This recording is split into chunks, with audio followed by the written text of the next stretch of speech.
If I told you that I was running for office, but I was going to take all your money or take some of your money in taxes and spend it on something that you don't want me to spend it on, would you vote for me? No, right? Probably not. If I told you that, wait, where have we heard this before? You can keep your doctor, you can keep your plan, but then I let you know that that's probably a lie and your healthcare costs are going to increase and your quality is going to decrease, all while giving undocumented aliens the same services at no cost, would you vote for me? No, right? What if I told you that I was going to try and take even more of your money through astronomical taxes? Because this time we're going to do it right. Even though our government is so inefficient that it costs them $20 to spend $1, would you vote for me? The answer is no. No! The answer is no. Why? Because it doesn't make sense, right? It makes no sense. The problem is that the modern day Democrat Party, and I like the specification, and I like the way we're prefacing it, that it's not all Democrats, it's the modern day Democrat Party. They're not as honest about what they really plan to do because they can't be. You just told me why they can't be. It makes no sense. Our next speaker is going to be talking to you about the very idea that thrust Thomas Paine's name into immortality. Common sense. And he was born and raised in Connecticut, and over the years he has come to find a lack of common sense in politics, and I'm sure he hasn't had to look that hard to find a lack of common sense in politics. With a very unique perspective, that's what I'm talking about. With a very unique perspective as a husband and a father of three, he offers a no-nonsense story of how life, liberty, and the pursuit of happiness has changed in our society. Patriots, please welcome Rodney Ragucci.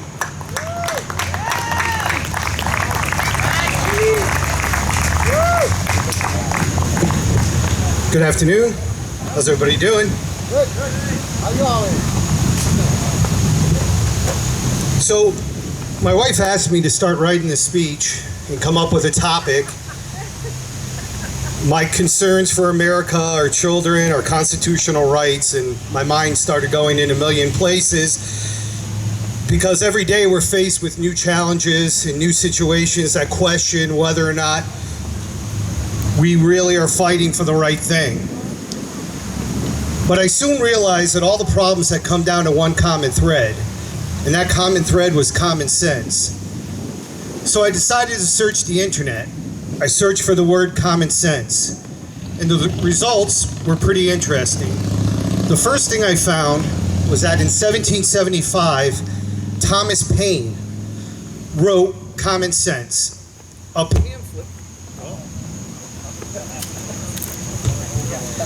pamphlet, I figured it out, a pamphlet that openly challenged the authority of British government and the royal monarchy at the time.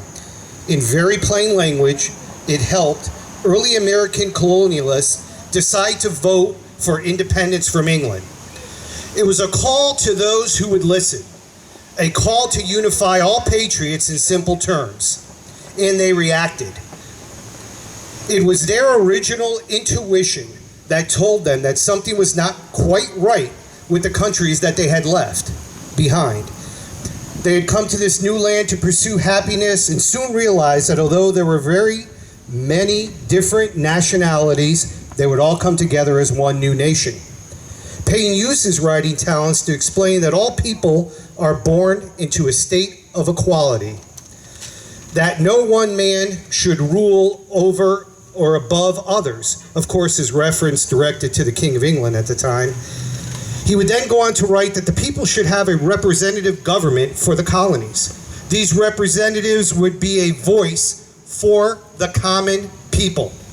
These representatives who would be a voice for all of the people, and soon after we developed a system of voting to select those representatives. Imagine, 244 years ago, Paine created a pamphlet, that laid the foundation for future Americans to believe in the possibility of a democratic republic. It was his pamphlet that influenced the masses into believing something more was possible, and the pamphlet, Common Sense, was published January 10th, 1776. This pamphlet was so popular with the people that 6 months later, the Declaration of Independence was signed in July of 1776. It's pretty powerful. It sure is, and God bless America for it.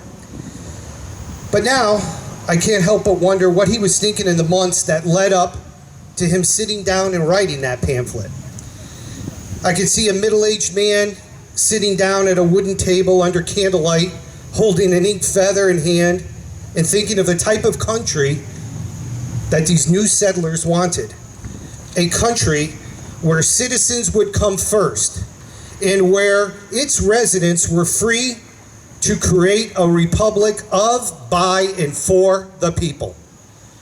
So now, as I continue my research, the question comes up, what does common sense really mean today? Who really has it? And after some more searches, I found the original definition. Back in the 14th century, the original meaning of the word common sense, as it was defined like another sense, of like our five senses, sight, smell. It was defined as an internal feeling and was regarded as a common bond that united all other human senses. In other words, it was our intuition, our little voice inside that gives us heart, that tells us that something is not quite right. That's common sense. And as I soon continued to search, I found something alarming, that over time, the meaning of common sense had somehow changed. From its original 14th century meaning, it had evolved and become twisted into something without feeling at all. Today, Wikipedia defines it as sound practical judgment concerning everyday matters, a basic ability to perceive and understand and judge that is shared by nearly all of the people. Not everybody, just nearly some. So I think to myself, this is pretty significant. It has went from an internal sense or feeling into an external judgment.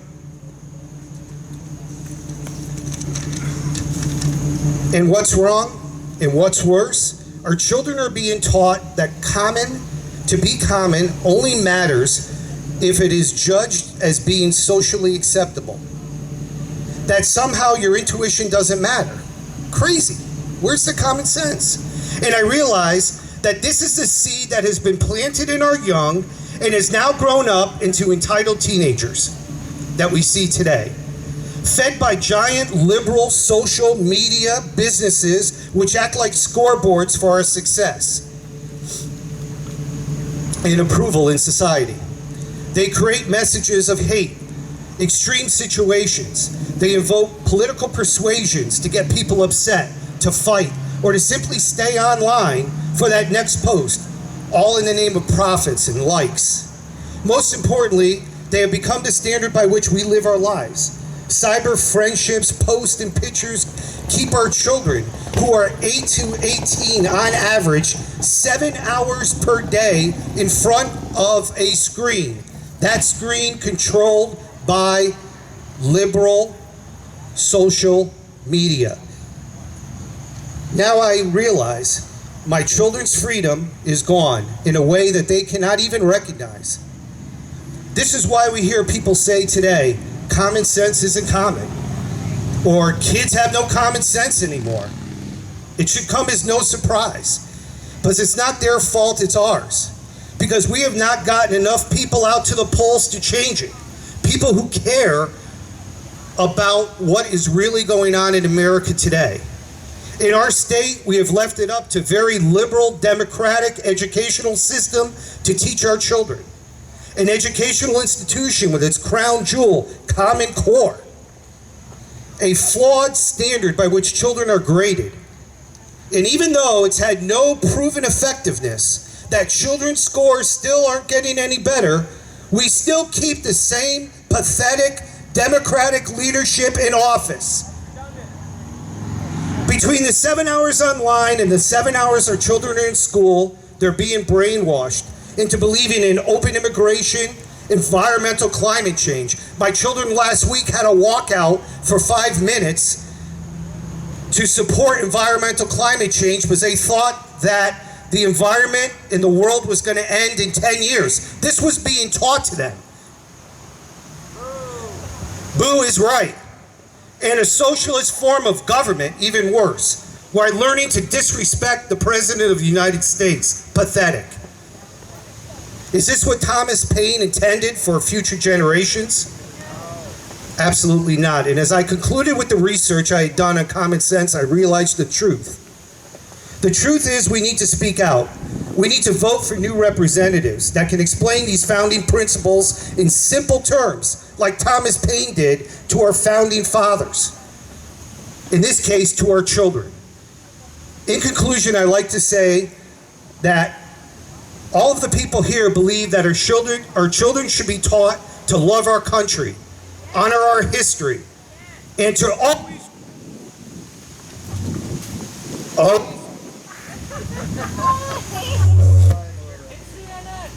They're trying to silence you.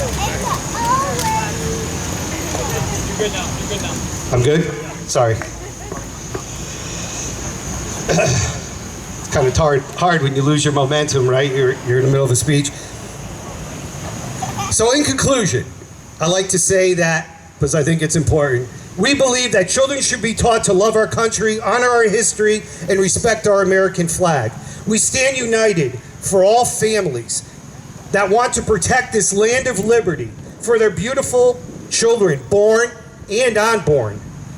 And in the words of our great President Donald J. Trump, together we will fight for all children who deserve to grow up in a nation of builders and dreamers, pioneers and patriots, and all those that recognize common sense is common. Together, we are all united by one fundamental principle, that our nation's first duty must always be to its own citizens first. God bless you. God bless America. Vote Republican. Thank you.